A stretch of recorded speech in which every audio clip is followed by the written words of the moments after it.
Hello everybody. In this lecture we will be discussing about voltage follower circuit.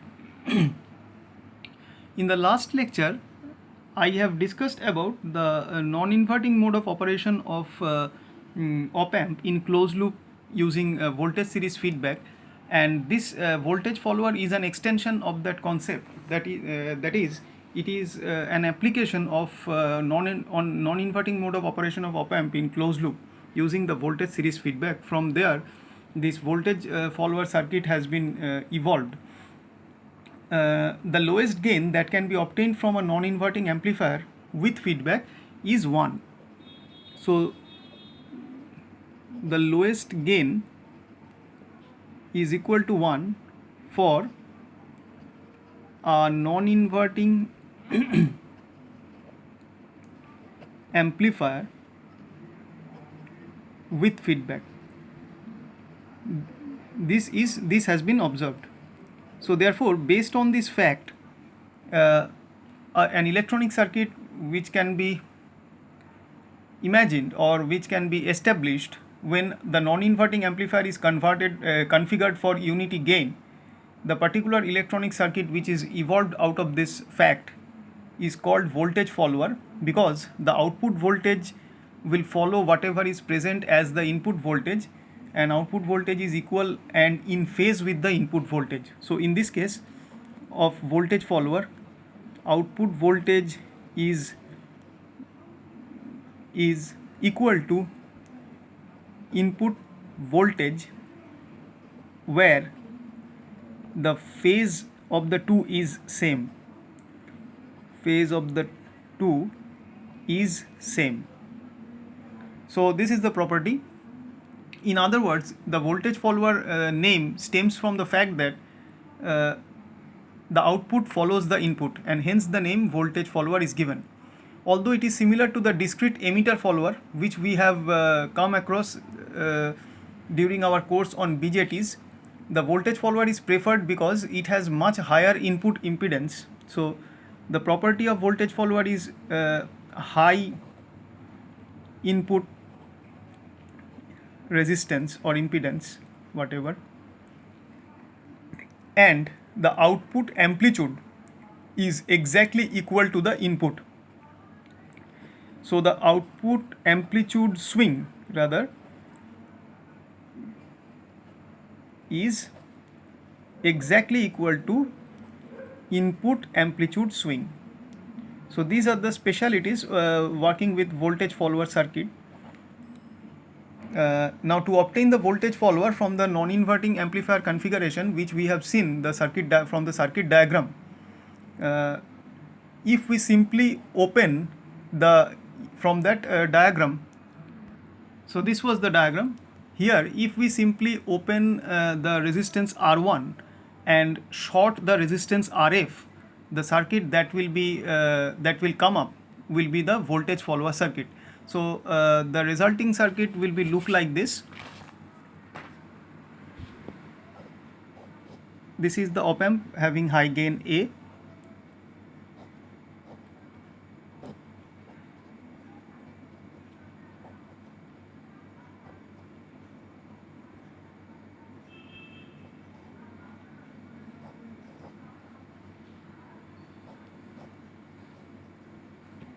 So this is working in non-inverting mode. As you can see, the Vin is applied in the non-inverting terminal where Rin is 0, and the inverting terminal is connected to the output having voltage VO, and that is measured across the load resistance RL.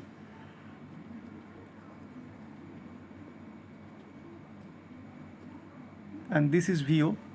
So therefore we can say that this VO is equal to Vin in this case, as because it is a voltage follower, it should be exactly equal and in same phase, the VO and Vin.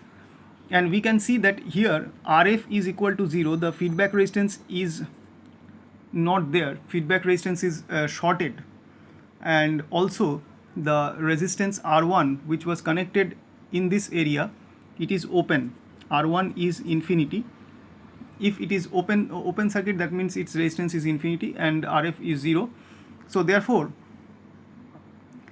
in this figure, all the output voltage is fed back to the inverting terminal of the op amp without connecting through any resistance in the feedback path between the inverting terminal and the output. You can see there is no presence of resistance in the feedback path between the inverting terminal and the output, and therefore in this figure all the output voltage is fed back to the inverting terminal of the op amp, and hence the gain of the feedback circuit is 1, because here we can see that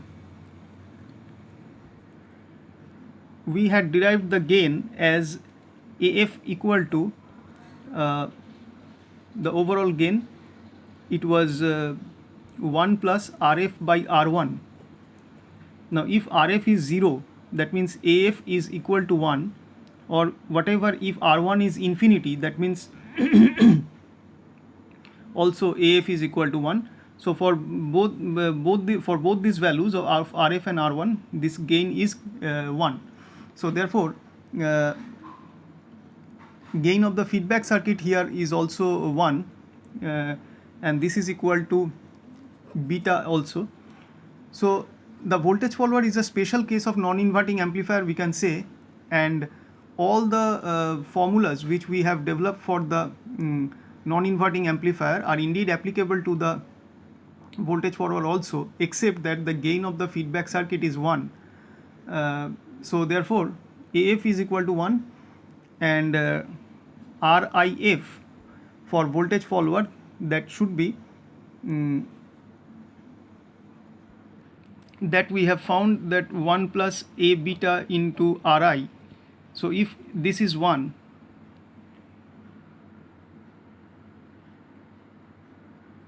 now since beta is 1 here, so therefore it is 1 plus A into Ri. Now since A is far greater than 1, so this should be written as ARI. So resistance, input resistance with feedback for voltage follower circuit is A times of input resistance of the op amp, and therefore output resistance ROF is given by RO divided by 1 plus A beta. So once again this is RO by A, and similarly the voltage follower is also called a non-inverting buffer. So therefore the alternate name of this voltage follower is non-inverting buffer. It is non-inverting buffer. That means the voltage follower is alternately called buffer circuit. Buffer means it is such an electronic device where there always remains the transparency of its input and output, and they are in phase. In a buffer circuit, it is a temporary storage device. A buffer circuit is works like that in any electronic applications, and there is every transparency maintained between the input and output quantities of a buffer circuit, and they are always in same phase. So therefore the voltage follower can alternately called a buffer circuit, and here it is called non-inverting buffer. And when it is placed between two networks, it removes the loading on the first network. So this particular circuit works very well for impedance matching purpose. So it removes loading effect on preceding stage.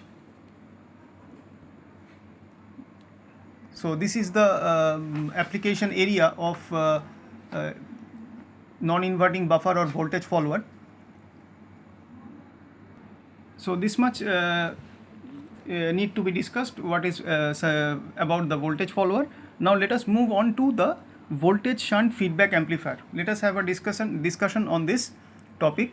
So first let us draw the diagram. Previously we have seen in the last lecture it was voltage series feedback. Now we need to describe about the voltage shunt feedback amplifier using op amp. So the circuit diagram for voltage shunt feedback amplifier,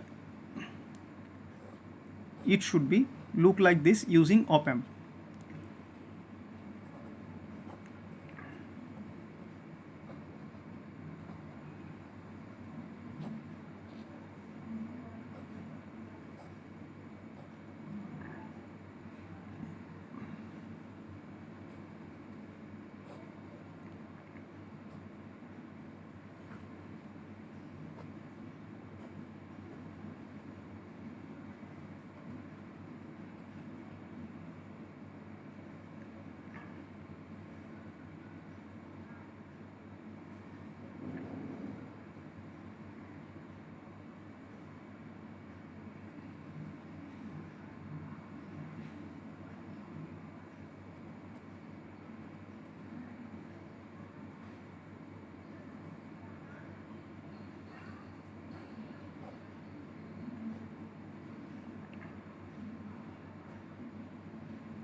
So this is the required circuit where the feedback network is given by this RF,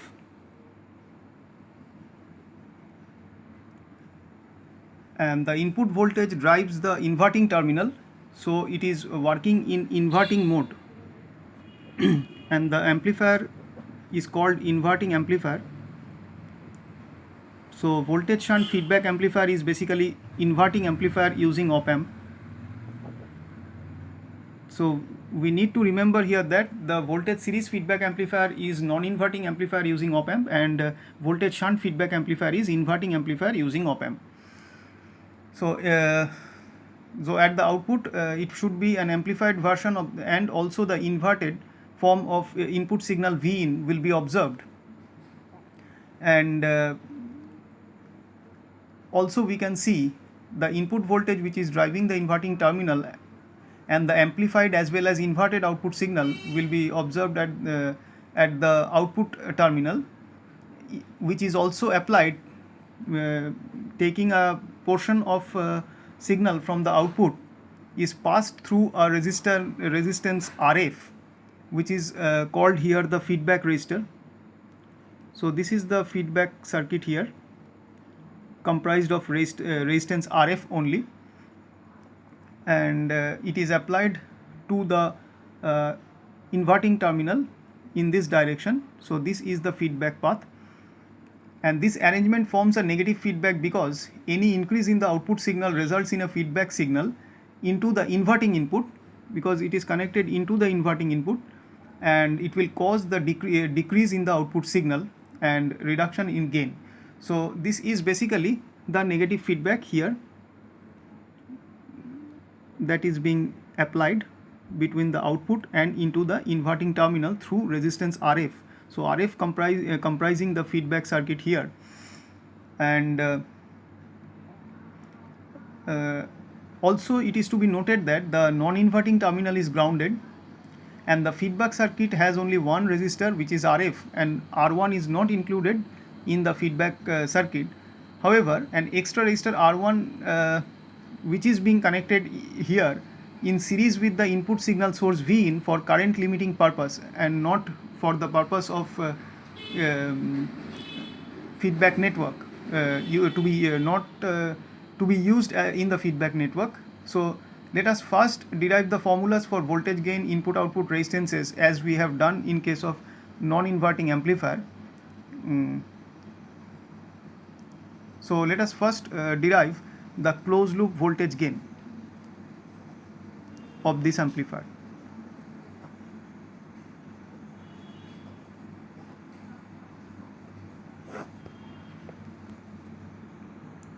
Now before we start the derivation, let us introduce one current, this I in. Suppose this I in at this node, it is divided into two currents. One current is going in the feedback network, which is IF, and another should be entering the inverting terminal of op amp, which is denoted by IB2.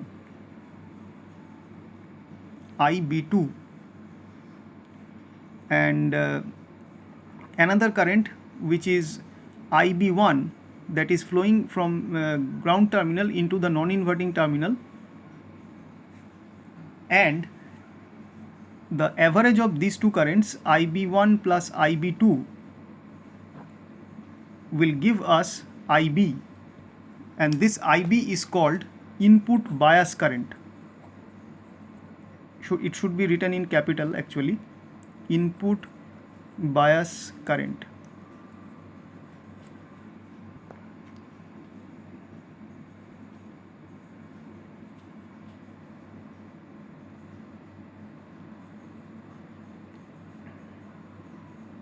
So this capital IB is input bias current. Now the closed loop voltage gain AF of this amplifier can be obtained by writing KCL, Kirchhoff's current equation, at the input node V2. At this node V2, if we apply KCL, one incoming current is I in and two outgoing current is IB2 and IF. So we can write by KCL at node having voltage V2 is given by I in is equal to IF plus IB2.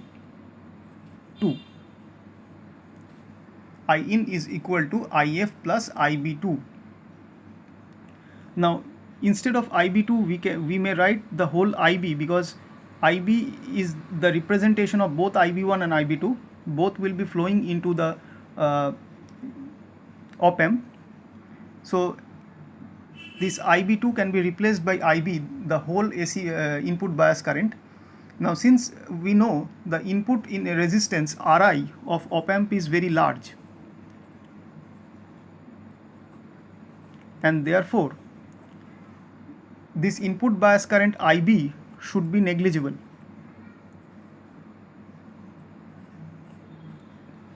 Negligible, as the IB is flowing into the op amp through this terminal V1 and V2. These two nodes V1 and V2 represented by voltages V1 and V2. So therefore IB and IB1 and IB2, which will be comprising the input bias current IB, that the value of that current should be very much small, that is negligible, because of high input resistance of op amp. And so for in this case we may write that I in is approximately equal to IF. I in is approximately equal to IF. So therefore I in can be written as, if we consider the circuit once again, if it is newly drawn, the circuit should be look like this.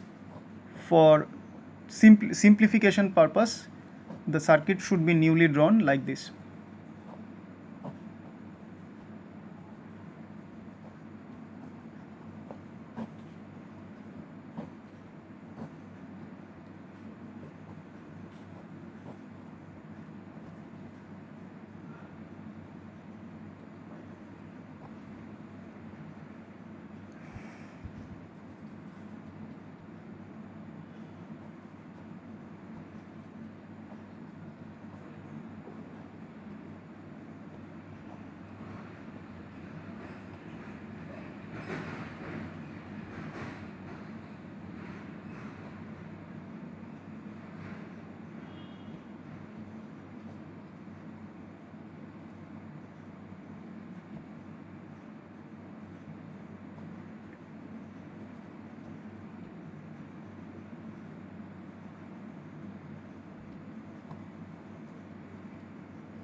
So this is the modified circuit, or rather we can say this is the simplified circuit basically. Now from here we may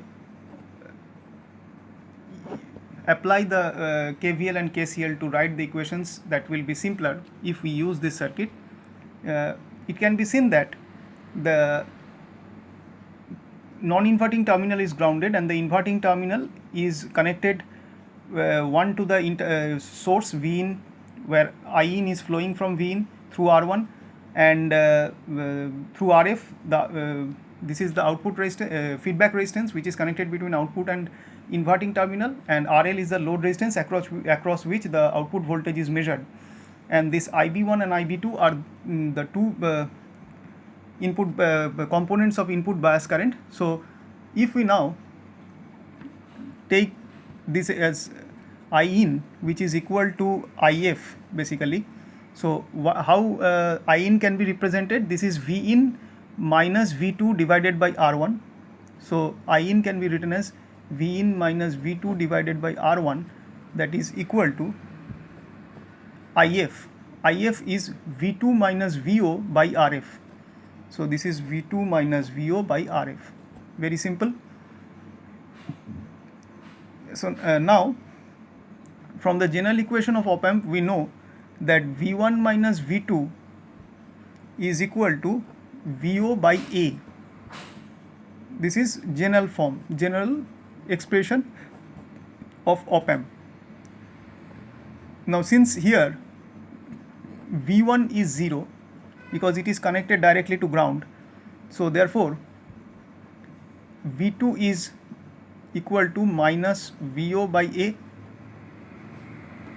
Now if we substitute this value of V2 into this equation here, we may write V in V2 equal to minus VO by A. So V in plus VO by A divided by R1 will be equal to minus VO by A minus VO divided by RF.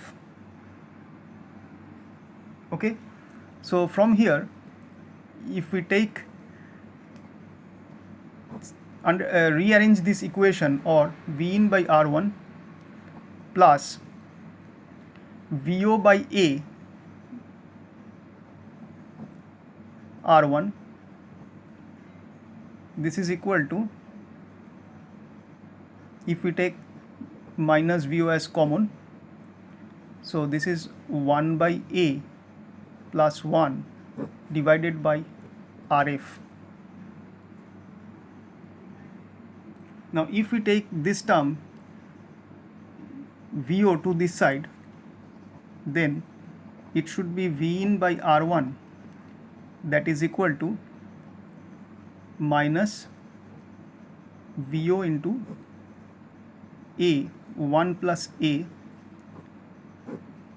by RF minus VO by AR1. So this is V in by R1, that is equal to minus VO into 1 plus A by ARF minus VO by AR1. Now taking common in this side, minus VO within bracket, this is 1 plus A by ARF plus 1 by AR1, and that is equal to V in by R1. So therefore if AF is the gain with feedback,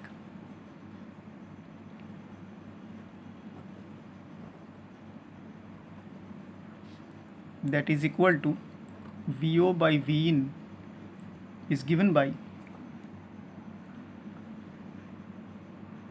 minus 1 by R1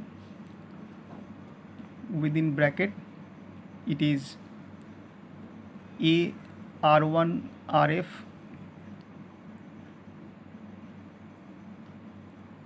so this is R1 plus AR1 plus RF.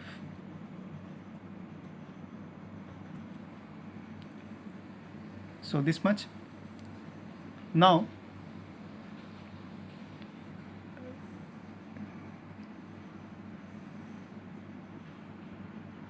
okay, this should be 1 by this value.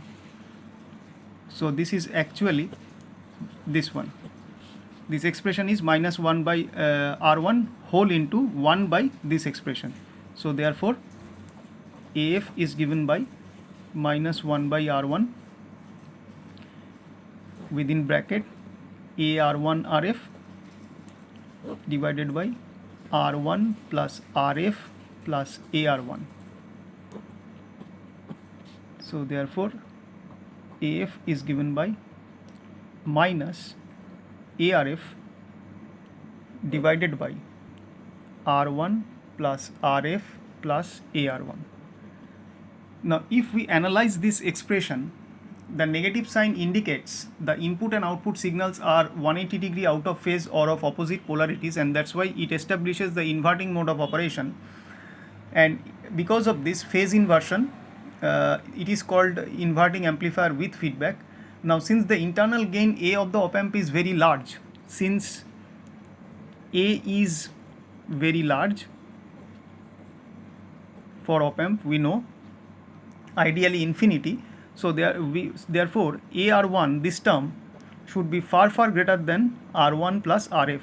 So in the denominator we should be neglecting R1 plus RF with respect to AR1. So therefore AF can be written as VO by V in, which is minus ARF by AR1. So this is minus RF by R1. So AF is minus RF by R1. So this is the gain of the overall gain with feedback of the inverting mode of operation of op-amp or inverting amplifier. This is the overall gain of inverting amplifier using negative feedback. Now this equation shows that the gain of the inverting amplifier can be set by selecting a ratio of feedback resistance RF to the input resistance R1. So if we have in our hand the values of RF and R1, we can calculate the gain with feedback, and the ratio RF by R1 can be set to any value, even to less than 1. And because of this property of the gain equation, the inverting amplifier configuration with feedback will lend itself to a majority of applications against those of non-inverting amplifier. Now let us now rewrite the equation, the previous equation, before applying this very large gain idea in the expression for gain using the feedback. Once again differently, to facilitate the analysis of the inverting amplifier with feedback. And so this expression can be sometimes used, but when A is considered as very large, this will be a much more familiar and simpler expression to be used with, and it helps to compare and contrast the inverting and non-inverting amplifier configurations, this form. And let us now modify this expression a little bit. So to begin with, let us take once again AF is equal to minus ARF divided by RF plus R1 plus RF plus AR1, dividing the numerator and denominator by R1 plus RF. So this is equal to minus ARF by R1 plus RF divided by R1 plus RF plus AR1 divided by R1 plus RF. So now this can be written as the above expression RF by R1 plus RF. Let this be denoted by K. So this is minus AK by 1 plus A beta, where K is given by RF by R1 plus RF and beta is given by R1 by R1 plus RF, where beta is the gain of the feedback circuit and K is called voltage attenuation factor. This is called voltage attenuation factor.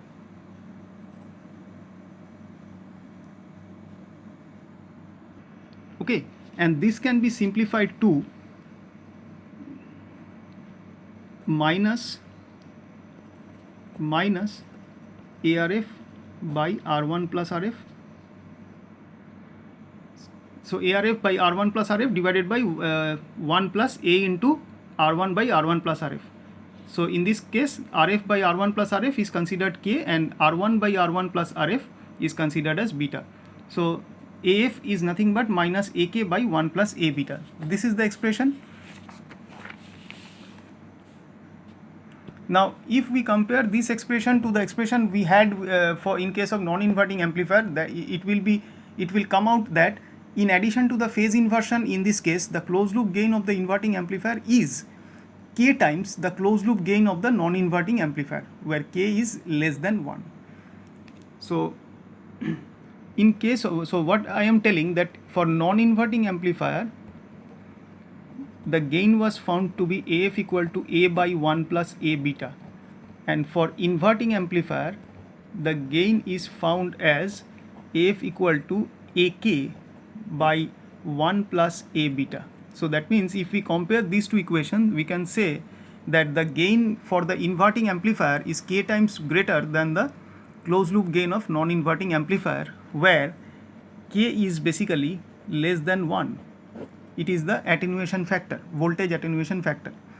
So the block diagram for like we have done for the non-inverting case, in this case also we can represent by block diagram the inverting amplifier with feedback, and the reason for block diagram representation is twofold: to facilitate the analysis of the inverting amplifier, and also to express the performance equation of in the same form as those for non-inverting amplifier.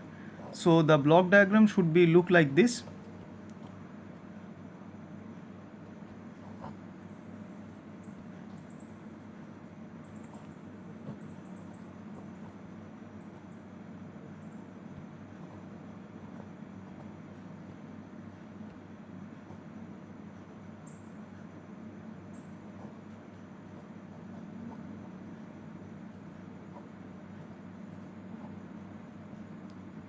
So this is the Vin to be multiplied by k, so that the gain is k times, as we have seen from this expression, from the over and above the open loop gain, and that is given to the summing junction. This is the summer. The same thing we have seen for non-inverting case also, and this is applied to the input of the summer, and the feedback signal is coming through this path, which is Vf, and this negative sign is meant for negative feedback, and this the summation of the two will provide Vid, and this to be multiplied by A should be given the output Vo. Vo is passed, taken as a replica, a portion of it, through the feedback network of gain beta, to be the output of the feedback network is Vf, to be fed to this summer, and this summer will be having at both sides negative sign, and hence in the expression for gain the negative symbol is coming, and it indicates it is 180 degree out of phase between input and output voltage. So this block diagram, if we compare this block diagram with the block diagram for non-inverting amplifier, we can see that both are identical except for the K block, which is additionally there for this case of inverting amplifier, and it was absent for non-inverting amplifier. And however, the major difference is that the voltage summing junction is used as a model for what is actually current summing in this case. Now to if we want to derive the ideal closed loop gain using the equation which we have derived for inverting amplifier, if we consider A beta is far greater than 1, then the 1 plus A beta term in the denominator is approximately equal to A beta, and therefore AF can be written as, in this case, minus, it is AK by A beta, and A is cancelled out, so this is actually minus K by beta. So this gain will be having a minus sign, and that should be equal to minus RF by R1, because this minus sign will obviously be there to indicate the phase inversion between the input and output voltage.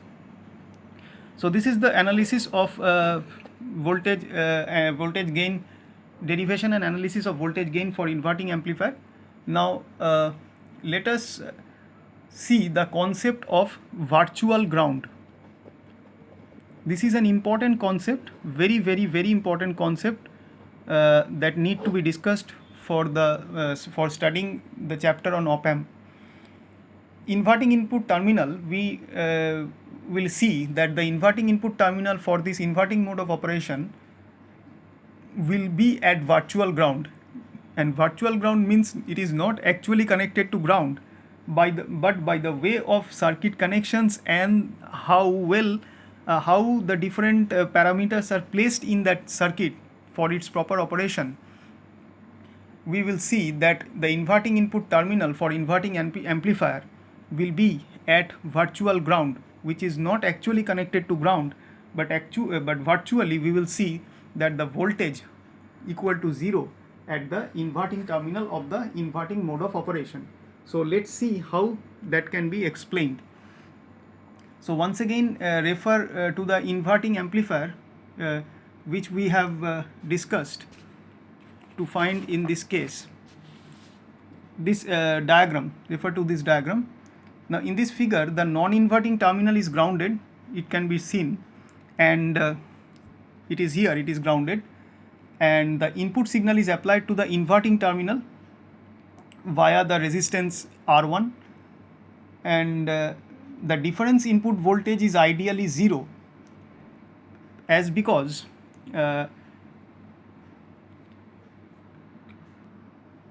we have seen from the general equation of op-amp, VID can be written as VO by A. Now since A is large, since A is very large, ideally infinity, so therefore we can say that VID will be approximately equal to 0 if this A is large, so VID will be approximately 0. So that means the difference voltage V1 minus V2 is, or rather we should be writing like this, V1 difference with V2, the difference of the two voltages V1 and V2 should be approximately equal to 0. And now we can say that if this is so, then the difference in input voltage is ideally 0. From here it can be seen, and therefore the voltage at the inverting terminal V2 from here, because in this case we are seeing that V1 is grounded, that means V1 is equal to 0 here, V1 is equal to 0. So if V1 is equal to 0, that means put V1 equal to 0 here, so therefore V2 is also 0. So we can say the voltage at the inverting input terminal, which is V2 here, this V2 is the voltage at the inverting input terminal, and that is found to be 0, although it is not actually grounded.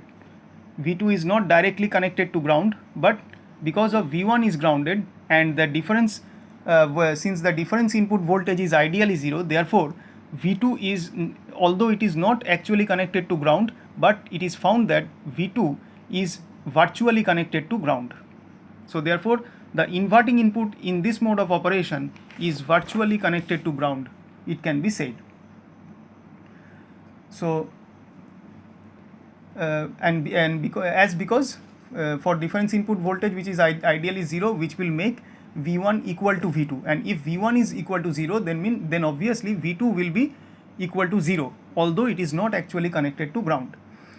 So the voltage at the inverting terminal V2 is approximately equal to the non-inverting terminal, and in other words we can say the inverting terminal V2 is approximately at ground potential, therefore the inverting terminal is said to be at virtual ground. So this is the concept where this V2 is not actually 0, not actually directly connected to ground, but it is equal to 0 coming because of this logic. So therefore we can say that V2 is at virtual ground. So this is the concept of virtual ground. This concept is extremely useful in the analysis of closed loop inverting amplifier circuits especially, and this phenomena is observed or can be explained for inverting mode of operation of op-amp. Now for example, the ideal closed loop gain can be obtained using the virtual ground concept like this. If we consider once again the circuit which we have used, this one, to find applying the virtual ground concept, the closed loop gain. So therefore we can write, if this is so that V2 is at 0. That means this I in is equal to IF. That means the current that is incoming should be equal to the current that is outgoing, because the other current will be 0 because of high input resistance of op amp. So I in is approximately equal to IF in this case,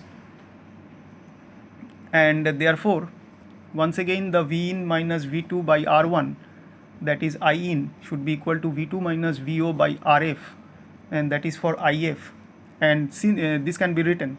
And since now V1 is equal to V2 is equal to 0, therefore put V2 0 here, therefore this is V in by R1 equal to minus VO by RF. So we can write VO, AF is given by VO by V in, which is minus RF by R1. So we have found here, with by applying the concept of virtual ground, the gain of the closed loop gain of the inverting amplifier.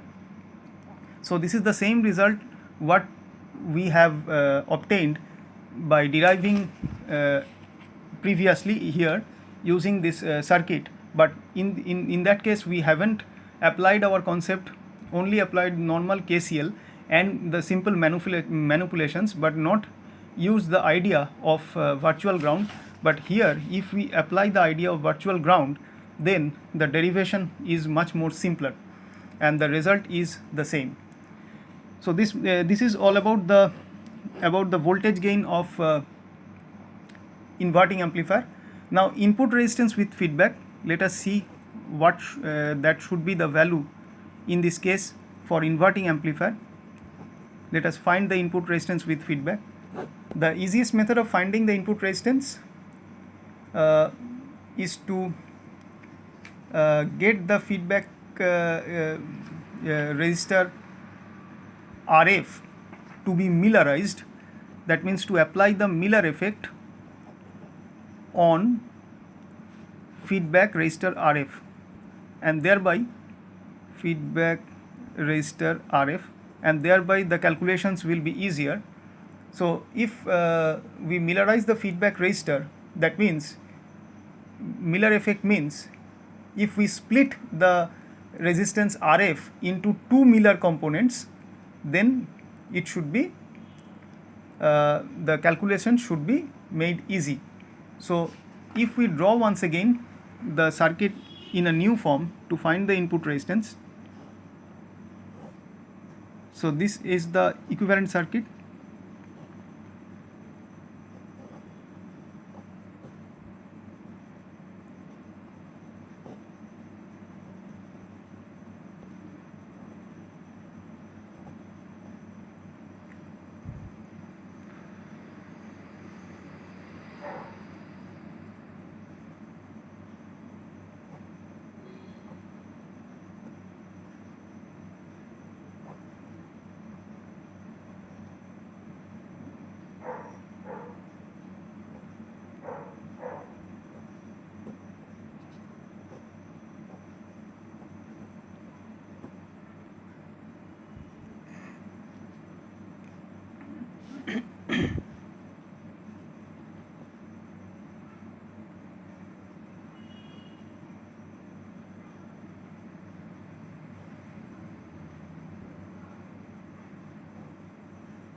So this is the circuit.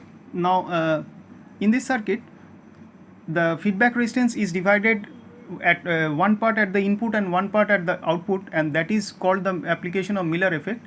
So this resistance, which is in parallel to the V in, is found from RF divided by 1 plus A, where A is the open loop voltage gain of op amp, and the output resistance, which is parallel to load resistance RL, that is RF into A divided by 1 plus A. So The output resistance is multiplied by a factor a by 1 plus a, and the input resistance is multiplied by a factor 1 by 1 plus a. So this is how the feedback resistance RF is divided into two parts. One is RF A by 1 plus A, and another is RF by 1 plus A, to be added with this has been added with the output side, and this has been added with the input side, and this effect is called Miller effect, to split a resistance into two, or rather to split a capacitance. If had it been a capacitance connected at the feedback path, then it should be CF. So feedback capacitance, that should be Millerized in this way, that should be segregated in this way. So using this, the input resistance with feedback denoted by RIF is found by looking from the input terminal into the op amp, and this is how the input resistance RIF can be measured. So the input resistance RIF is can be written as RIF can be found by R1 plus, looking from the input terminal, we can see R1 is in series, so R1 plus this resistance RF by 1 plus A, RF by 1 plus A, these two resistances are connected in series, and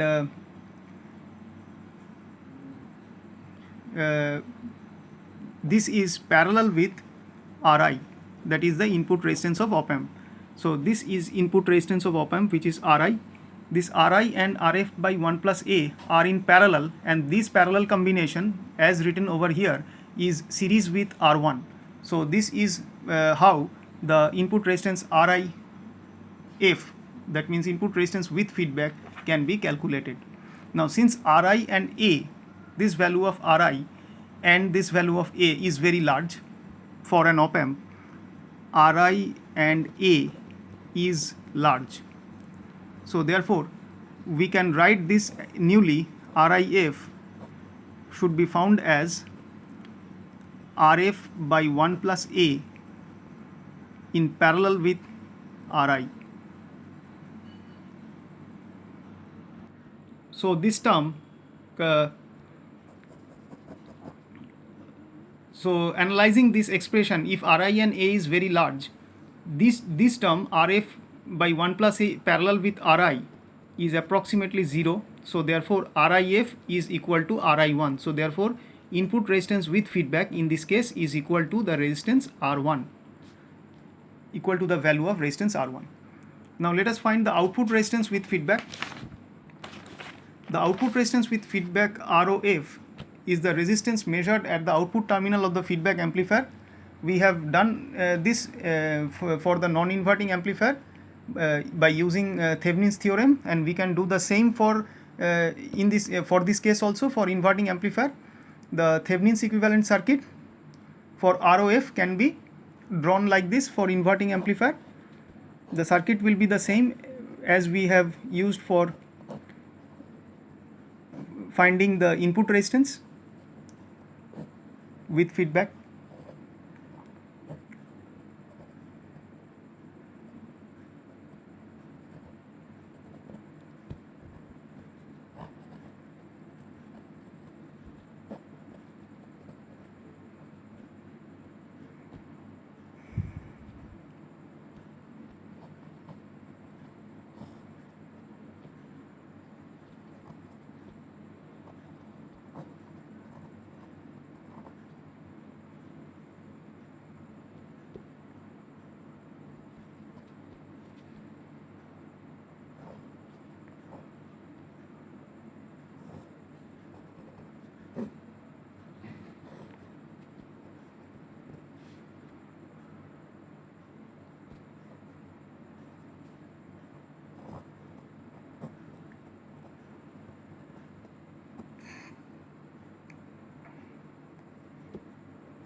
Now, as we have seen in case of non-inverting amplifier also, to find the output resistance with feedback, looking into the terminal from the output end denoted by ROF, let us connect voltage source at the between the output terminals, that is replacing the load resistance we have connected with a voltage source with value VO, and that is delivering a current IO, and in this way by V, so ROF can be written as VO by IO. So in this way we can measure, we can find the output resistance with feedback, and this IO is divided into two currents, IO prime and IF, and IF is passing through the feedback resistance RF. So this is the feedback path, and this V in source is in this case shorted. It is not connected, it is shorted. The input source is shorted so that the effect of the output source can be single-handedly taken to find the resistance, output resistance with feedback, which is ROF. So now by applying the Thevenin's equivalent circuit concept here to find exactly the same as for non-inverting amplifier, because the output resistance ROF of the inverting amplifier must be identical to that of non-inverting amplifier. So we can say in this case, as we have done in case of non-inverting amplifier, it will be the same for inverting amplifier case also here, because this circuit is the connection of this circuit and the procedure of finding ROF is same. So ROF can be given by RO divided by 1 plus A beta, and this was found in case of non-inverting amplifier also. So here in this case also this will be same, where RO is the output resistance of the op amp without feedback, RO is output resistance without feedback, A is the open loop voltage gain of the op amp, A open loop gain of op amp, and beta is the gain of the feedback circuit. So this is the formula for output resistance with feedback. Beta is gain of feedback circuit. Now the question is why this expression is same as for non-inverting amplifier, because the circuit which were used to find the output resistance with feedback in case of non-inverting amplifier is exactly this circuit. It was exactly the same, so therefore for both the cases of non-inverting and inverting modes of operation, the output resistance with feedback will be same. So this much we have for discussion about inverting amplifier. Thank you.